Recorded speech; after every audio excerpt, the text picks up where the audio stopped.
Hello students, कैसे हैं आप सब। उम्मीद करता हूँ सब बेहतर होंगे। स्वागत है आपका मेरे YouTube channel NCERT maths classes पे।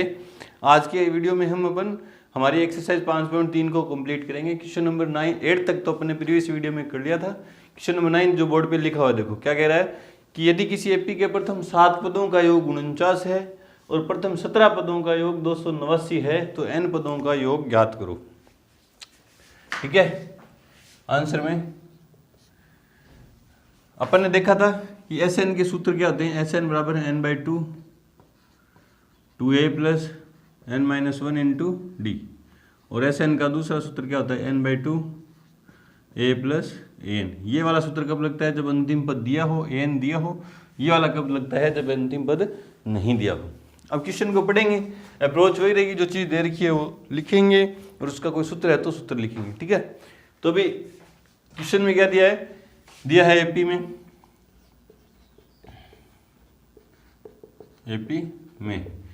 प्रथम 7 पदों का योग 49 है।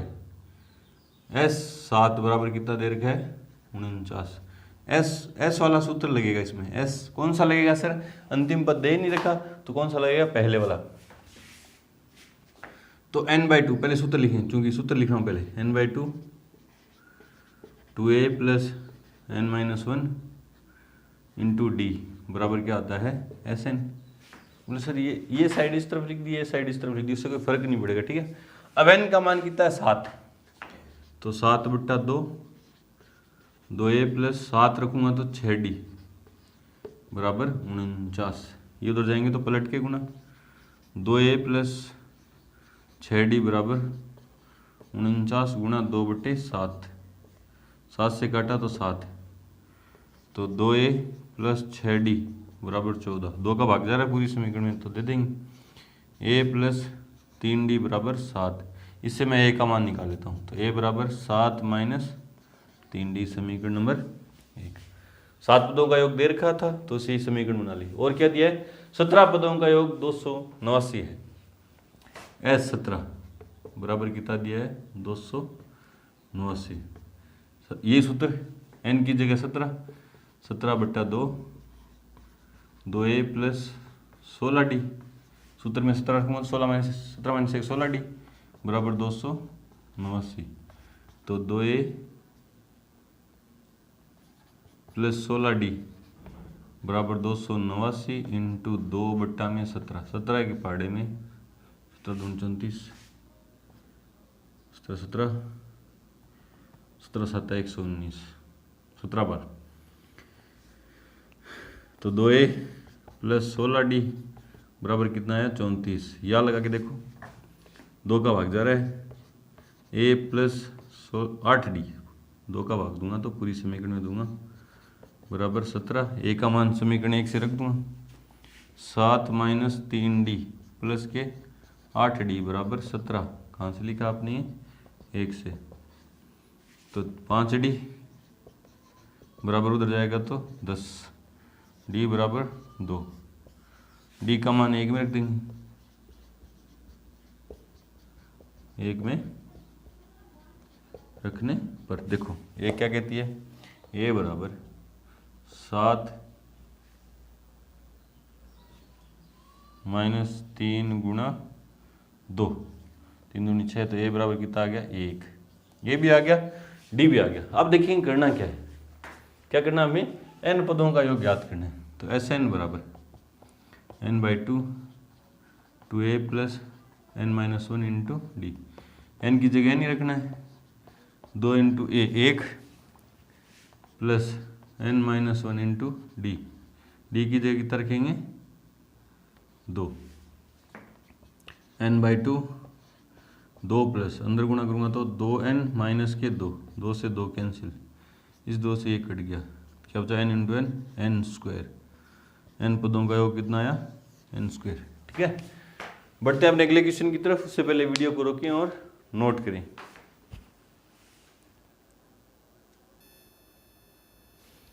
क्वेश्चन नंबर 10 है कि दर्शाइए कि a1 a2 a3 dash dash an से एक एपी बनती है। पहले तो आपको दर्शाना है कि एक एपी बनती है जहां an आपको नीचे दे रखा है। ठीक है, और साथ ही 15 पदों का योग भी ज्ञात करो। यदि एपी बनती है तो 15 पदों का योग ज्ञात करना है। और 2 पार्ट है इसमें, सेकंड पार्ट मैं कर रहा हूँ, पहला पार्ट आप खुद से करेंगे, ठीक है। आंसर में दिया है an बराबर 9 - 5। AP बनती है तो A1 A2 A3 निकालने हमें, तो A1 निकालूंगा n बराबर 1 रखने पर, जहाँ जहाँ n आ रहा है वहाँ 1 रख दूंगा। बोले सर 1 से क्यों चालू किया, 0 से क्यों नहीं चालू किया?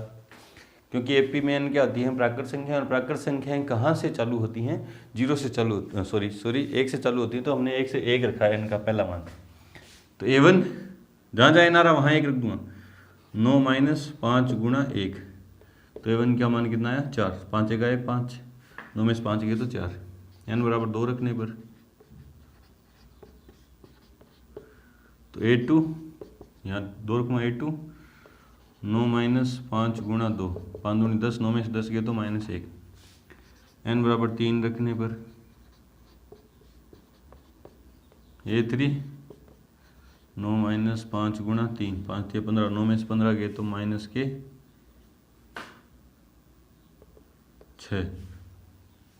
ठीक है। इसलिए an से बनी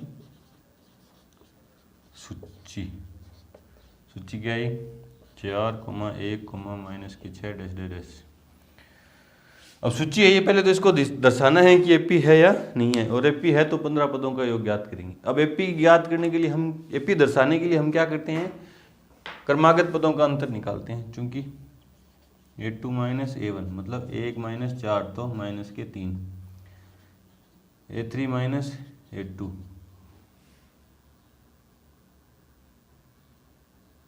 सॉरी A1 का मान कितना था, 4, A2 का -1 है,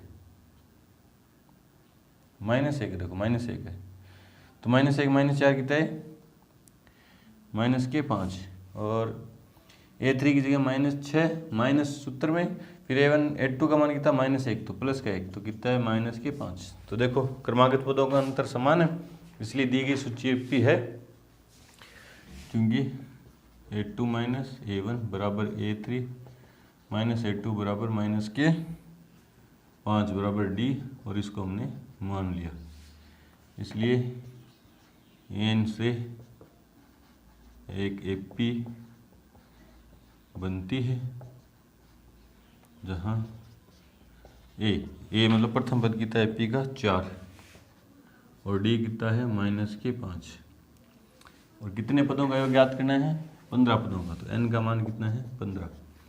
तो SN का सूत्र क्या होता है, n/2 2a + n - 1 × D, n की जगह 15/2, 2 × 4 प्लस 15 रखूँगा तो 14 × D, D का मान कितना है -7, -5 sorry -5, 15/2 8 plus into minus 14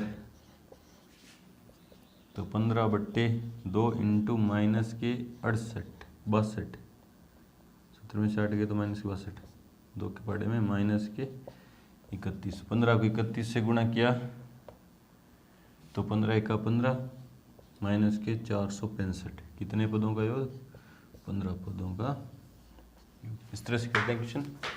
answer check करते हैं, आंसर है 10 नंबर क्वेश्चन में सेकंड पार्ट, 10 नंबर में सेकंड पार्ट में -465 बिल्कुल सही है। बढ़ते हैं अपने अगले क्वेश्चन की तरफ, उससे पहले वीडियो को रोकें और नोट करें। क्वेश्चन नंबर 11 कि किसी एपी के n पदों का योग 4n - n² है। दिया तो आपको क्या है, n पदों का योग, सिर्फ n पदों का योग दिया है। इसका प्रथम पद क्या है, प्रथम 2 पदों का योग क्या है, दूसरा पद क्या है, इसी प्रकार तीसरे 10वें और 9वें पद क्या है। बहुत सारे क्वेश्चन पूछ लिए, दिया सिर्फ क्या आपको n पदों का योग दिया। तो जो चीज दे रखी है क्वेश्चन वहीं से चालू होगा। देखो आंसर में दिया है एपी में क्या दिया है, n पदों का योग। योग को किससे लिखते हैं अपन, Sn से। कितना दे रखा है, 4n - n²। अब आपको एक बात पता है और कुछ हिंट नहीं है, तो आपके पास ये हिंट है कि एपी में n का मान कहाँ से चालू होता है, 1 से, प्राकृत संख्या। तो n बराबर 1 रखने पर S1 4 इंटू 1 माइनस 1 की स्क्वायर, 4 का 4 माइनस 1 की स्क्वायर 1 3, इसलिए a बराबर कितना आया 3। बोलो सर कैसे? S1 क्या कहता है कि AP, जैसे मैंने कोई AP लिख दी 2 4 6 8, ठीक है, डैश डैश डैश। मैंने कहा इसके प्रथम एक पद का योग ज्ञात करो। कितने पद का? सिर्फ एक ही पद का योग ज्ञात करो। तो आप बोलोगे सर 2 है, तो क्या जो एक पद का योग है वो प्रथम पद ही है क्या?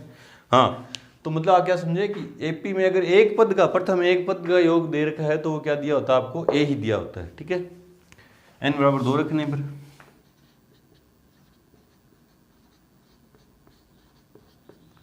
तो S2 बराबर 4 इंटू 2 माइनस 2 की स्क्वायर, 4 इंटू 2 8 माइनस 2 की स्क्वायर 4, तो कितने है? 8 में 4 गए तो 4, ठीक है।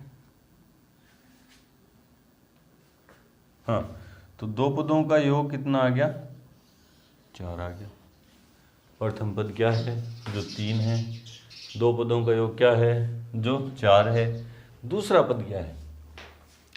अब मैं बोलूँ इस AP के प्रथम दो पदों का योग क्या है, तो आप बोलोगे 6। अब दो पदों के योग में से अगर मैं पहला पद घटा दूं तो क्या दूसरा पद आता है क्या? हाँ हाँ आता है। पहले दो पदों के योग में से अगर मैं पहला पद घटा दूं तो दूसरा पद आ जाता है। देखो, दो पदों के योग में से अगर मैं पहला पद घटा दूंगा तो कौन सा पद आ जाएगा? दूसरा। ये कोई सूत्र नहीं है, याद रखना आपको, दिमाग है, याद क्या रखना आपका दिमाग है। दो पदों का योग दे रखा है, उसमें से मैं पहला पद घटा दूं तो दूसरा पद आ जाता है। हाँ ठीक है, दो पदों का योग कितना है? 4, उसमें से पहला पद कितना है? 3, घटाया तो A2 कितना आया? 1, दूसरा पद भी आ गया। A1 आ गया, A2 आ गया, तो D भी आ गया, A2 माइनस A1, तो D का मान कितना है? A2 की जगह 1 माइनस A1 की जगह 3, तो D का मान कितना आया? माइनस के 2। दो पदों, दूसरा पद भी आ गया। तीसरा ज्ञात कर लेंगे आप A3, कैसे? A प्लस 2D से। 10वां कैसे करेंगे? A10 बराबर A प्लस 9D से। nवां पद मैं ज्ञात कर देता हूँ। AN बराबर क्या होगा? A plus n minus 1 into D. A की जगह कितना रख दूंगा? 3 प्लस n का जगह n ही, क्योंकि nवां पद तो ज्ञात करना है, माइनस 1। ये दोनों आप ज्ञात करोगे ना।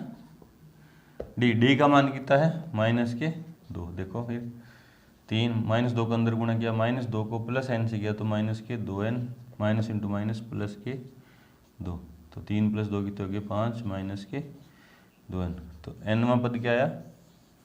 5 माइनस 2n, ठीक है। बढ़ते हैं अपने अगले क्वेश्चन की तरफ। उससे पहले वीडियो को रोकें और नोट करें। ऐसे प्रथम 40 धन पूर्णांकों का योग ज्ञात करो जो 6 से विभाज्य है।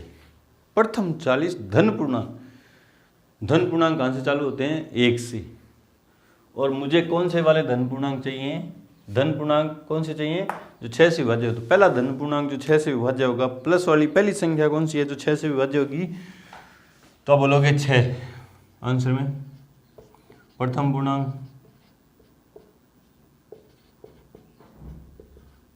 क्वेश्चन के हिसाब से मैं सीधा लिख रहा हूं, प्रथम पूर्णांक वैसे तो होता है 1, लेकिन मैं अकॉर्डिंग टू क्वेश्चन कर रहा हूं, क्वेश्चन का आंसर दे रहा हूं। तो इस क्वेश्चन का मुझे क्या चाहिए? प्रथम पूर्णांक जो 6 से विभाज्य है, प्रथम धन पूर्णांक।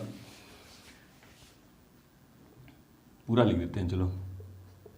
धन पूर्णांक जो 6 से विभाज्य है कितना होगा? 6। दूसरा पूर्णांक जो 6 से विभाज्य है तो कितना होगा? 12। तीसरा पूर्णांक जो 6 से विभाज्य है कितना होगा? 18। इसलिए बनी सूची क्या होगी? 6 12 18 डैश डैश डैश। चूंकि क्रमागत पदों का अंतर समान है, जो कितना 6 है, इसलिए सूची जो है वो AP है, जहाँ A बराबर कितना है? 6, D बराबर कितना है? 6, अंतर समान है ना। और n बराबर कितना, कितने पदों का योग ज्ञात करना है मुझे, 40। तो Sn का सूत्र लगा देंगे। इसमें n का भी मान है 40, a का भी है, d का भी है, n का भी है, ठीक है। ये आगे आप खुद से करेंगे और कमेंट सेक्शन में इसका आंसर देंगे। बढ़ते हैं अपने अगले क्वेश्चन की तरफ। उससे पहले वीडियो को रोकें और नोट करें। प्रीवियस क्वेश्चन की तरह है क्वेश्चन नंबर 13। क्या कह रहा है कि 8 के प्रथम 15 गुणजों का योग ज्ञात करो। गुणज मतलब जो 8 के पहाड़े में आते हैं, प्रथम पहाड़ 8 के पहाड़े में आने वाले प्रथम 15 गुणजों का हमें क्या चाहिए, योग। तो 8 का प्रथम गुणज 8 ये, दूसरा गुणज 16 और तीसरा गुणज 8 या 24, इसलिए बनी एपी। क्योंकि अंतर समान है, देखो अंतर समान है तो एपी क्या बनी, 8 16 24 डैश डैश डैश, ए कितना है 8, डी बराबर A2 माइनस A1, डी बराबर 16 माइनस 8 तो 8, और n कितने पदों का ज्ञात करना है, 15। ऐसा न आप ज्ञात कर देंगे क्योंकि आपके पास a भी है, d भी है, n भी है। बढ़ते हैं अपने अगले क्वेश्चन की तरफ। उससे पहले वीडियो को रोकें और नोट करें। क्वेश्चन नंबर 14 जो है पीछे वाले क्वेश्चन से थोड़ा सा अलग है। क्या कह रहा है, 0 और 250 के बीच सभी विषम संख्याओं का योग ज्ञात करो। विषम संख्याएं कौन सी होती हैं, जिनमें 2 का पूरा पूरा भाग नहीं जाता। तो पहली विषम संख्या कहां से शुरू होगी, 1। पहली कौन सी है, 1। पहली विषम संख्या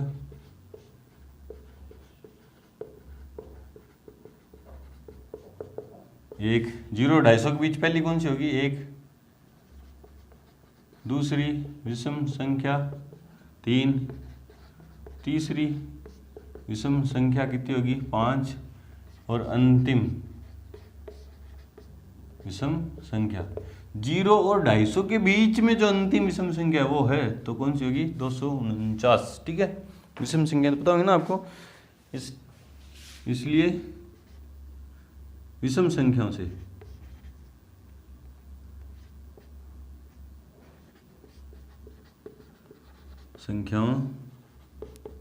से बनी सूची नहीं एपी। बोले सर कैसे एपी, क्योंकि विषम संख्याएं 2 के अंतर से बढ़ती हैं। विषम संख्याएं हमेशा क्या बनाती हैं, एपी बनाती हैं। क्या है, 1 3 5 डैश डैश डैश और लास्ट कौन सी है, 249। तो ए बराबर कितना है, ए बराबर 1 सॉरी 3 माइनस 1 तो डी बराबर 2 और ए एन बराबर कितना है, 249। बोले सर ए एन कहाँ यूज में होगा, तो देखो कितनी विषम संख्याएं ये हमें पता नहीं है अभी। 0 250 के बीच विषम संख्याएं है कितनी, है ना, वो है कितनी मतलब एन का मान नहीं है हमारे पास। तो ए एन का मान कहाँ से निकलेगा, इस ए एन वाले सूत्र से निकलेगा। ए एन का सूत्र क्या होता है, A plus N minus 1 into D बराबर 249। ए का मान 1 plus N minus 1 into D का मान 2 बराबर 249।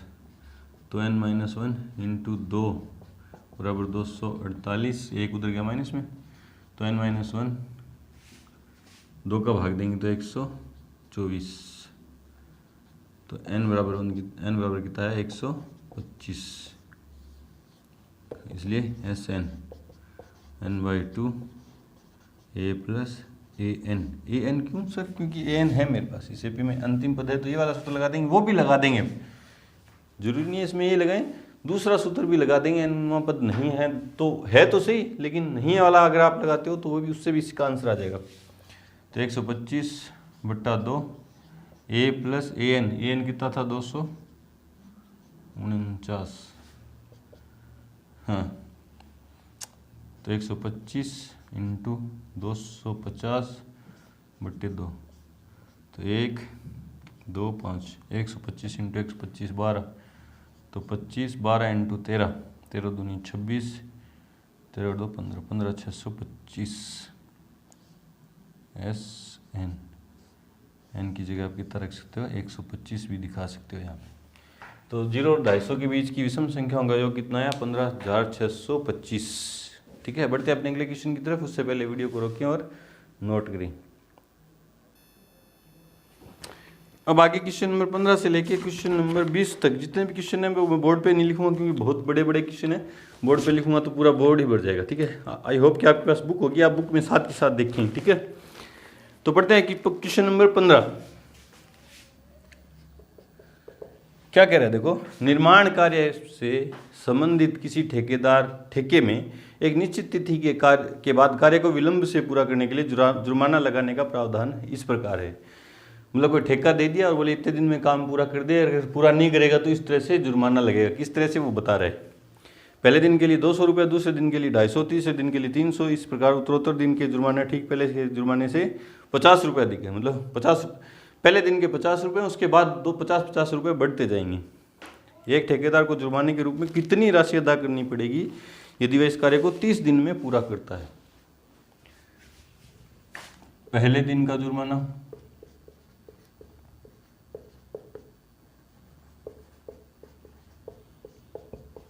200, दूसरे दिन का जुर्माना 200 + 50 तो कितना 250, तीसरे दिन का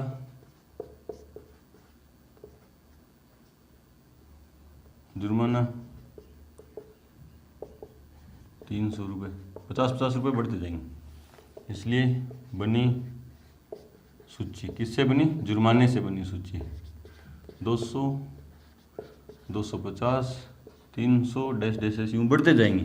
चौथे दिन के 350, पाँचवें के 400, इस तरह से बढ़ते जाएंगे। ठीक है, सूची बन गई। क्योंकि क्रमागत दिनों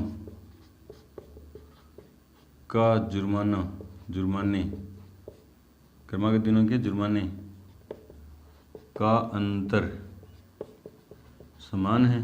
समान जो है कितना है 50 है, इसलिए एपी है, सूची एपी है। जहाँ ए बराबर कितना है 200, डी बराबर A2 - A1, डी बराबर 250 - 200। एपी वाले सूत्र अपन तभी लगाएंगे जब एपी सिद्ध कर देंगे अपन, या क्वेश्चन एपी देगा हमें। अभी तक देखो अपन ने जितने भी क्वेश्चन किए या तो क्वेश्चन ने एपी दी है या हमने एपी सिद्ध किए। अब इसमें एपी दी नहीं थी, अपन ने एपी सिद्ध कर दी।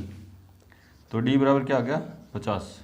और कितने दिन जुर्माने के हैं 30 दिन लेट कर रहा है वो, है ना। तो हमें कुल कितना जुर्माना, मतलब टोटल मिला के इस तरह से पहले दिन का, दूसरे दिन का, तीसरे दिन का मिला के कुल कितने पैसे देने, कुल क्या पैसे कैसे निकलेंगे, 30 दिनों का जुर्माना होगा उन सभी का योग। योग मतलब SN, SN ज्ञात करना है आपको। इसमें क्या ज्ञात करना है, SN। ए है, डी है, N है, तो SN आप ज्ञात कर दोगे और जो SN का मान आएगा वही 30 दिनों का क्या होगा जुर्माना। इसका आंसर आप कमेंट सेक्शन में रिप्लाई करेंगे। बढ़ते हैं अपने अगले क्वेश्चन की तरफ। उससे पहले वीडियो को रोकें और नोट करें।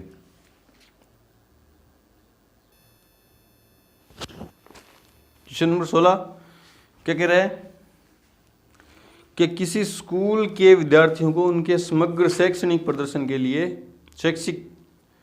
प्रदर्शन के लिए 7 पुरस्कार देने के लिए 700 रुपये की राशि रखी गई है। 7 पुरस्कार हैं। टोटल कितने पुरस्कार हैं, पहला, दूसरा, तीसरा, चौथा, पांचवा, छठा, इस तरह से 7 पुरस्कार हैं। और सातों को मिला के कितने रुपए देने हैं, कुल रुपए कितने हैं 700 रुपये हैं। यदि प्रत्येक पुरस्कार अपने ठीक पहले के पुरस्कार से 20 रुपये कम है तो प्रत्येक पुरस्कार का मान ज्ञात कीजिए। पहले पुरस्कार के बाद 20 रुपये कम, दूसरे से 20 रुपये कम, तीसरा, इस तरह से 20-20 रुपये कम है तो मानेंगे। क्वेश्चन नंबर 16 माना पहला पुरस्कार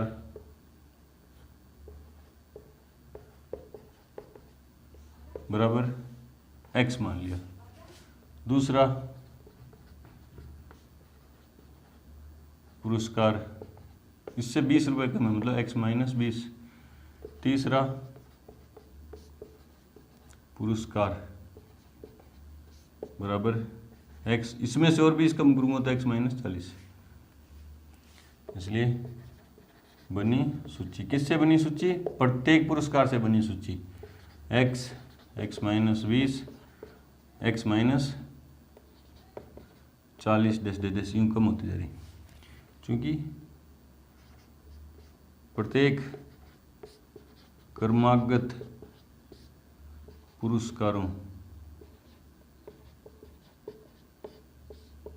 का अंतर कितने का 20 समान है। बोले सर -20 आएगा इसमें, तो भी अंतर कैसे निकलता है, अंतर बड़े में से छोटे का निकलता है, अंतर कितना 20 का है, इसलिए समान है। तो सूची क्या है, AP है, ठीक है, जहाँ A बराबर कितना है x, D बराबर A2 माइनस A1, D बराबर A2 की जगह x माइनस 20 माइनस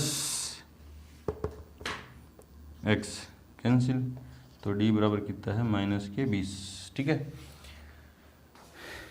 अब और क्या दे रखा है कि कुल कितने पुरस्कार हैं, 7, n का मान कितना है, कितने पुरस्कार हैं 7, और सभी का योग मतलब कुल पैसे कितने हैं SN बराबर कितने हैं 700, और n का मान कितना है 7, तो n/2 2a plus n-1 into D बराबर क्या होता है SN, n की जगह 7/2, 2 into x plus n-1, n की जगह 7, 6 डी की जगह कितना है माइनस के 20 बराबर 700, तो 2x माइनस 120 बराबर 700 गुणा 2/7, तो 200, तो 2x बराबर 200 प्लस 120, तो x बराबर 320/2, तो x बराबर कितना आया 160। पहला पुरस्कार कितना आया 200, 100, 320, 160। पहला पुरस्कार कितना आ गया, x किसको माना था मैंने, पहला पुरस्कार 60 है, दूसरा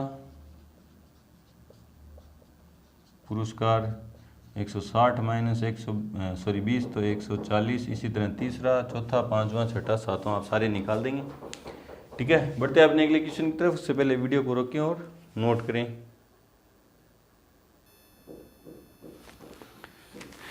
एक स्कूल के विद्यार्थियों ने वायु प्रदूषण कम करने के लिए, क्वेश्चन नंबर 17 है, कम करने के लिए स्कूल के अंदर और बाहर पेड़ लगाने के बारे में सोचा। कि कोई स्कूल है, उसके जितने भी स्टूडेंट हैं उन्होंने क्या सोचा कि वायु प्रदूषण कम हो, इसके लिए पेड़ लगाएंगे, ठीक है। पेड़ किस तरह से लगाएंगे भी वो बता रहे। देखो, यह निर्णय लिया गया कि प्रत्येक कक्षा का प्रत्येक अनुभाग, मतलब हर कक्षा के हर सेक्शन अनुभाग मतलब सेक्शन, अपनी कक्षा की संख्या के बराबर पेड़ लगाएंगे। मतलब पहली कक्षा का एक सेक्शन है तो वो एक पेड़ लगाएगा, दूसरी कक्षा में भी एक सेक्शन है तो वो 2 पेड़ लगाएंगे, तीसरी कक्षा में भी तीसरी कक्षा वाले 3 पेड़ लगाएंगे, चौथी कक्षा वाले 4 पेड़ लगाएंगे, हर सेक्शन की एक सेक्शन इतने पेड़ लगेंगे। उदाहरण, एक कक्षा 1 का एक अनुभाग 1 पेड़ लगाएगा, कक्षा 2 का 2 भाग एक अनुभाग 2 पेड़ लगाएगा, 3 का 3 लगाएगा इत्यादि, और ऐसा कक्षा 12 तक चलता रहेगा। और कितनी कक्षाएं हैं, 12 कक्षाएं। कितनी कक्षाएं, 12। प्रत्येक कक्षा के 3 अनुभाग हैं, ये बात अच्छी है। कितने सेक्शन हैं, 3, और हर पहली कक्षा है उसमें 3 सेक्शन है और हर सेक्शन 1 पेड़ लगाएगा कक्षा की संख्या के बराबर। तो पहली कक्षा ने कितने पेड़ लगाए, 1 + 1 + 1, तो कितने पेड़ लगाए, 3। स्कूल के विद्यार्थियों द्वारा लगाए गए कुल पेड़ों की संख्या कितनी होगी।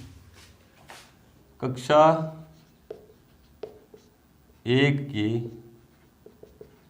तीनों अनुभागों द्वारा लगाए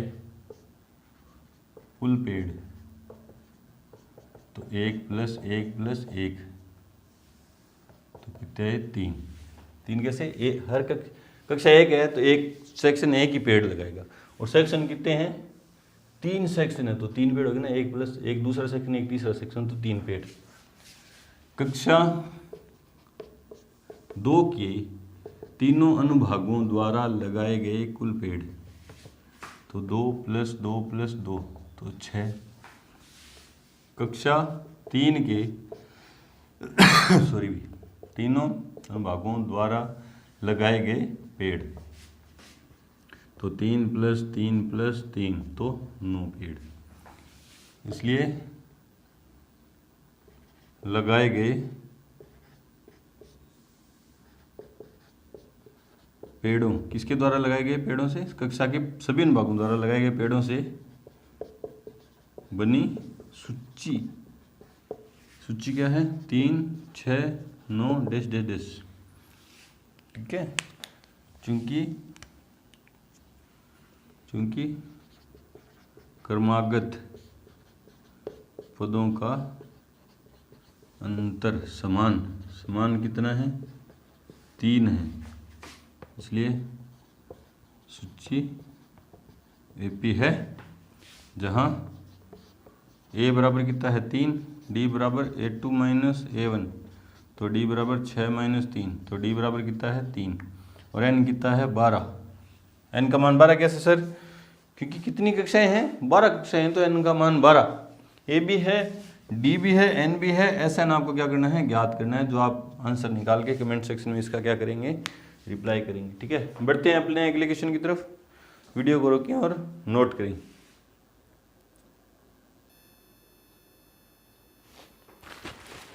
क्वेश्चन नंबर 18 है कि केंद्र ए से प्रारंभ करते हुए बारी बारी से केंद्रों ए और बी को लेते हुए, ए से प्रारंभ करना, पहले केंद्र ए माना, फिर बी, फिर ए, फिर बी, इस तरह से लेते हुए त्रिज्याओं 0.5 semi, 1.5 semi, 1 semi, 1.5 semi, 2 semi उत्तरोत्तर अर्धवृत्तों को खींचकर एक सर्पिल बनाया गया, जैसे कि आकृति में दर्शाया गया।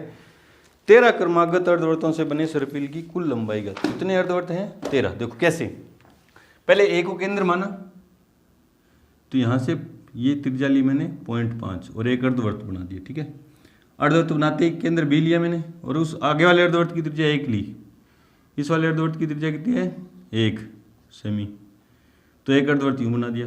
फिर केंद्र ए लिया, ठीक है, 0.5 ये थी, 1 ये होगी, है ना, तो 1.5 सेमी का अर्धवृत्त यूं बना दिया, फिर चौथा अर्धवृत्त यूं बना दिया। ठीक है, इस तरह से चलते गए और 13 अर्धवृत्त बना रहे हैं ना।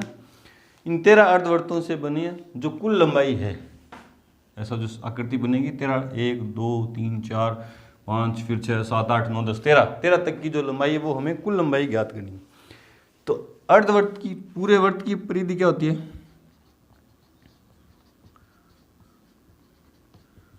2πr, तो अर्धवृत्त की क्या हो जाएगी, परिधि बराबर 2 का भाग दूंगा तो πr। ठीक है, r पहले की त्रिज्या कितनी है, लिखते हैं। देखो, चूंकि त्रिज्या 0.5 सेमी वाले अर्धवृत्त की लंबाई या परिधि, कुछ भी लिख दो, परिधि क्या होगी πr, सूत्र एक बार लिख दिया, पाई का मान एक बार पाई रहने दो, है ना, और r का मान कितना है 0.5। r की जगह पहले अर्धवृत्त की त्रिज्या कितनी है 0.5, तो इसको यूँ लिखता हूँ 0.5 पाई। सेम त्रिज्या 1.0 cm वाले अर्धवृत्त की लंबाई बराबर 1 पाई। त्रिज्या, फिर आगे त्रिज्या कितनी लेनी है, वाले अर्धवृत्त की से बने अर्धवृत्त की लंबाई बराबर 1.5 पाई सेमी। पहले अर्धवृत्त, केंद्र ए वाले अर्धवृत्त की त्रिज्या कितनी थी 0.5 सेमी, फिर बी वाले की 1, फिर ए वाले की 1.5 सेमी, इस तरह से बढ़ती गई। इस 3 नंबर की कितनी है 1.5 सेमी, और इस 4 नंबर की यहाँ से लेके यहाँ तक कितनी त्रिज्या है 2.0 सेमी। इसलिए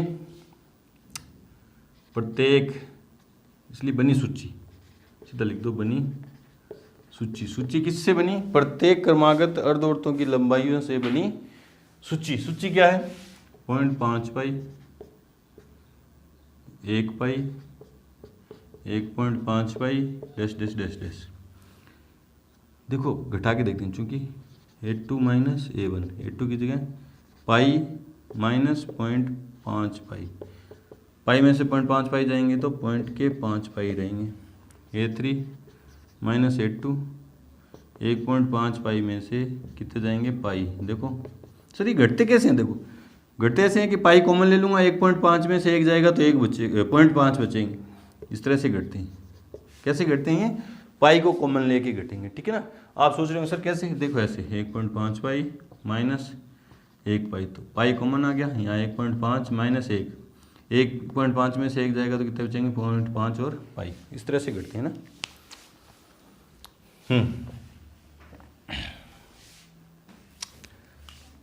चूंकि अब अंतर समान आ रहा है, A2 माइनस A1 बराबर A3 माइनस A2 बराबर कितना है? 0.5 पाई और माना, इसलिए सूची AP है, जहाँ A बराबर कितना है? 0.5 पाई, D बराबर कितना है? 0.5 पाई और n बराबर कितना है? 13। कितने की परिधि ज्ञात करनी है हमें? कुल लंबाई 13 की है ना, 0.5 है ना। तो Sn वाला सूत्र लगाते हैं। Sn बराबर n/2 2a plus n-1 into D. n का मान कितना है? 13। तो 13/2 2 इंटू ए कितना है? ए कितना है? 0.5 पाई, 0.5 पाई प्लस n की जगह 13 रखूँगा तो 12 इंटू डी का मान 0.5 पाई, ठीक है। 13/2, आधे को 2 से गुणा किया तो 1 है ना, हाँ 1 पाई बच गया, मतलब पाई प्लस 6 पाई, तो 13/2 इंटू 7 इंटू पाई, 7 पाई आएगा ना, 7 पाई, और पाई का मान 22/7, 7 से 7 कट गया, 2 से कटा तो 11, 13 कम 13, 13 और 1 14, 143 सेमी। तो 13 अर्धवृत्तों से बना जो सर्पिल है उसकी लंबाई कितनी होगी? 143 सेमी। चेक करते हैं आंसर इसका। क्वेश्चन नंबर 18, 5.3 में क्वेश्चन नंबर 18, 143 सेमी बिल्कुल सही है। बढ़ते हैं अपने अगले क्वेश्चन की तरफ। उससे पहले वीडियो को रोकें और नोट करें।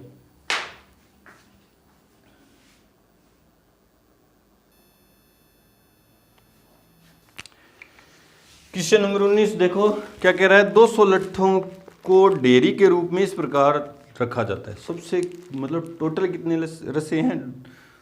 200 लट्ठे मतलब लकड़ियां हैं मोटी मोटी, उनको डेयरी के रूप में इस प्रकार रखा जाता है कि सबसे नीचे वाली पंक्ति में 20 लट्ठे, उससे ऊपर वाली में 19, उससे अगली में 18, उससे अगली में मतलब सबसे नीचे वाली में कितने हैं? 20, फिर ऊपर वाली में 19, फिर ऊपर वाली में 18, फिर इस तरह से कम होते जा रहे इत्यादि।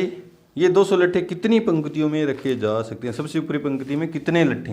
पहले तो पंक्तियां, कितनी पंक्तियां, और सबसे ऊपरी पंक्ति में कितने लट्ठे हैं। 2 आंसर पूछे आपसे। तो क्योंकि सबसे नीचे की पंक्ति में लट्ठे बराबर 20, फिर क्रमागत अगली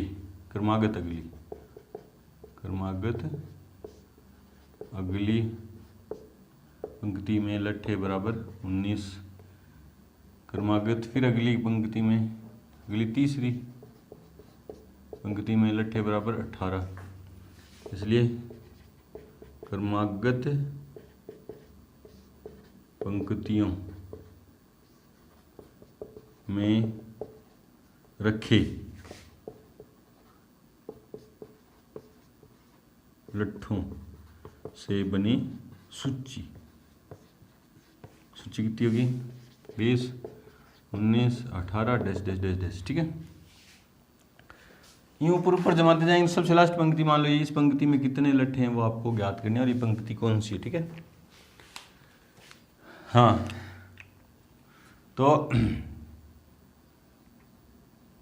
चूंकि क्रमागत पंक्तियों में रखे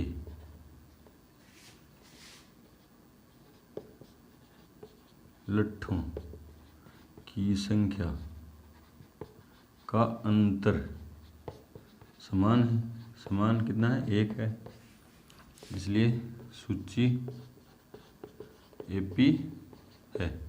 AP है जहाँ A कितना है 20, D बराबर A2 माइनस A1, तो D बराबर A2 की जगह 19 माइनस 20, तो D बराबर कितना है माइनस का 1। बोले सर लट्ठे माइनस में तो नहीं हो सकते, लेकिन अब संख्या लट्ठों की संख्या माइनस में नहीं हो सकती, लेकिन ये लट्ठों की संख्या नहीं है, ये P में D का मान है, सार्वंतर है। किसी सूची को अपने पहले क्या बनाया AP बनाने के बाद उसका सार्वंतर प्लस में भी आ सकता है। याद करो 5.1 सार्वंतर धनात्मक, ऋणात्मक या शून्य हो सकता है। आप सोच रहे होंगे सर लट्ठों की संख्या वो तो माइनस में आ ही नहीं सकती, नहीं, लेकिन वो ये अब लट्ठों की संख्या नहीं है, AP में D है और D क्या होता है सार्वंतर, जो माइनस भी आ सकता है। ठीक है, और क्या दिया आपको, A भी आ गया, D भी आ गया, और क्या दिया, कुल कितने लट्ठे हैं 200, क्योंकि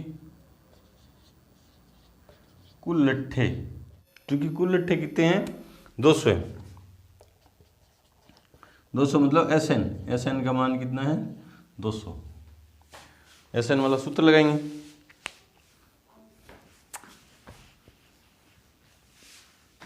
क्या होता है SN का सूत्र, n/2 2a plus n-1 into D बराबर SN। बोले सर SN 200 कैसे हुआ, कुल लट्ठे कितने हैं 200 ही तो हैं, तो SN का मान 200।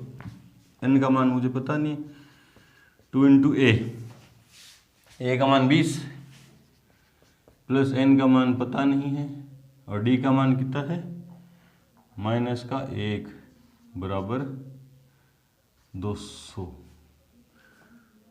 तो n/2 40 माइनस n प्लस 1 बराबर n उधर गुणा हो जाएगा तो 400। ठीक है,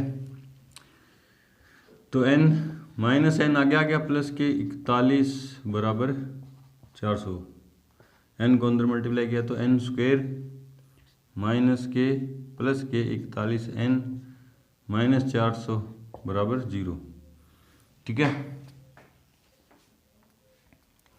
या लगा के निशान चेंज, n स्क्वायर माइनस के 41 n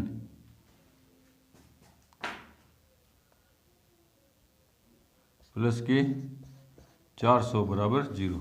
20 और 41 होते हैं, लेकिन 200। देखा समीकरण बन गई। इसको हल करने की आपके पास 3 विधियां हैं, सीरीज धराचार्य सूत्र, पूर्ण वर्ग बनाने की विधि और अभाज्य गुणनखंड विधि, है ना। 15, 19, 20, 25 और 26, 25 और 16। ठीक है, इसको आगे गुणनखंड विधि से कैसे हल करेंगे, टुकड़े जोड़ने पे 41, 35, 6, 36, 36, 18, 21, 25 और 16, 41 होते हैं, 16 पंजों से 8, 16 2 32, 8 40। हाँ ठीक है, 25 और 16 41, तो n स्क्वायर माइनस के 25 n माइनस के 16 n प्लस के 400 बराबर 0। n कॉमन आ गया, n माइनस 25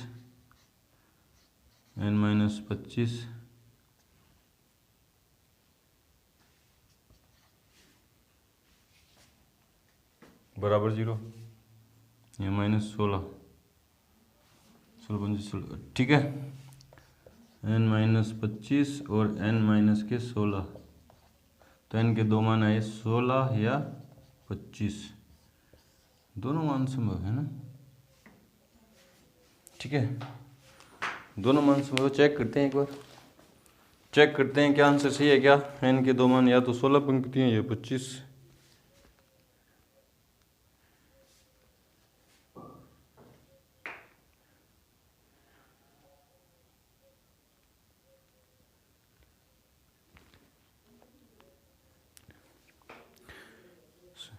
पंक्ति की संख्या से बचे जाए, हाँ ठीक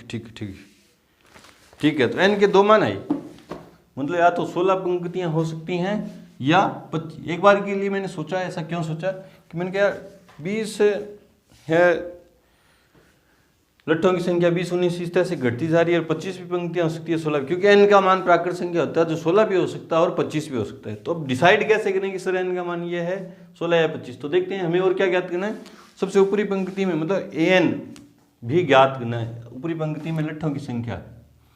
तो an का क्या सूत्र होता है, a plus n minus 1 into D. जब n बराबर 16 लेंगे 16 तो a 16, a का मान कितना है 20 प्लस n का मान 16 लूँ तो 15 इंटू डी। डी का मान कितना है -1, तो 20 माइनस 15, तो 16वीं पंक्ति में कितने लट्ठे आएंगे, सॉरी 5 लट्ठे आएंगे। मतलब सबसे ऊपरी पंक्ति में कितने लट्ठे आए 5। जब n बराबर मैं लूँ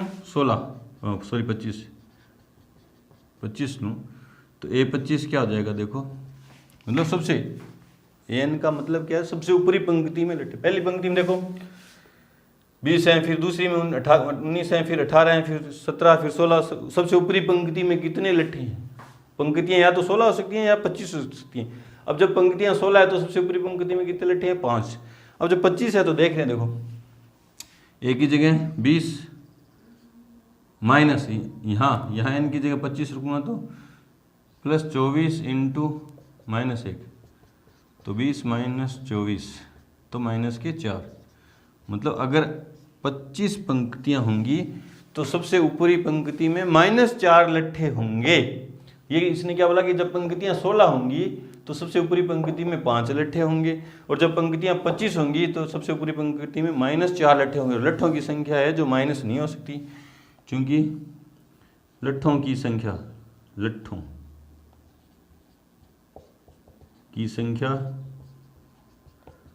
ऋणात्मक नहीं हो सकती है, इसलिए n बराबर 16।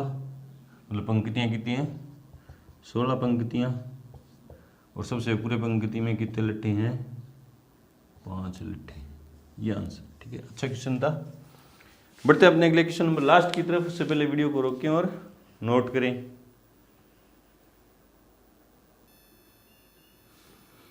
कह रहा है कि क्वेश्चन नंबर 20, एक आलू दौड़ में प्रारंभिक स्थान पर की बाल्टी है जो पहले आलू से 5 सेमी की दूरी पर है। मतलब ये कोई कंपटीशन है, यहाँ एक बाल्टी रखी है, ठीक है। पहले आलू की दूरी, यहाँ से पहला आलू दे रखा है 5 मीटर की दूरी पर, पहला आलू है ना, फर्स्ट नंबर आलू, और दूरी कितनी है 5, P1 पोटैटो P1 है ना। अन्य आलूओं को सीधी रेखा में परस्पर 3 मीटर की दूरी पर रखा गया है। आगे P2 इससे आगे कितना है 3, फिर आगे E3 इससे कितनी दूर है 3 मीटर की दूरी पर इस तरह से आगे रखी है। इस पर 10 आलू रखे गए हैं। P3 से लेके चलते चलते कितने आलू रखे गए हैं 10 पोटैटो रखे गए हैं। प्रत्येक प्रतिभागी को बाल्टी से चलना प्रारंभ करती है। यहाँ से कंपटीटर को चलना प्रारंभ करना है। यहाँ से जाएगी, वो पहला आलू उठाएगी, वापस आएगी और इसके अंदर डालेगी आलू। निकटतम आलू को उठाती है, उसे लेकर वापस आकर दौड़कर बाल्टी में डालती है। दूसरा आलू को उठाने के लिए वापस दौड़ती है, उसे उठाकर वापस बाल्टी में डालती है। सब तब तक करती है जब तक सभी आलू को बाल्टी में न आ जाए। इस प्रतियोगी में कुल कितनी दूरी, इसमें प्रतियोगी को कुल कितनी दूरी तय करनी पड़ेगी। मतलब पहले आलू को उठाया तो 5 + 5 10, फिर दूसरे आलू को उठाया तो 8 + 8 16, हाँ इस तरह से। तो क्योंकि पहले आलू को उठाने में तय दूरी बराबर 5 + 5 तो 10 मीटर। दूसरे आलू को उठाने में तय दूरी मतलब 5 + 3 + 5 तो 16 मीटर। देखो 5 गई, फिर आगे 3 गई, फिर 3 वापस आई, 5 वापस आई, ठीक है। तीसरे आलू को उठाने में तय दूरी 5 + 3 + 3 + 3 + 3 + 5, 4 × 12 और 10 22 मीटर। 4 बार सर 3 क्यों लिखे, देखो यहाँ से यहाँ 5 गई, फिर 3 आगे गई, फिर 3 आगे गई, 2 बार 3, फिर 3 वापिस, 3 वापिस, फिर 5, ठीक है, इस तरह से 22 मीटर। इसलिए क्रमागत दूरियों से बनी सूची क्या बनेगी? 10, 16, 22 डैश डैश डैश, चूंकि क्रमागत पदों का अंतर समान कितना है? 6 है, इसलिए सूची एपी है, जहाँ ए बराबर कितना है? 10, डी बराबर A2 माइनस A1, तो डी बराबर 16 माइनस 10, तो डी बराबर कितना आया?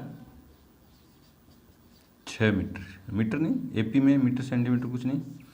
ए भी है, डी भी है, एन कितने आलू हैं? 10 आलू है। और ऐसे एन हमें क्या करना है?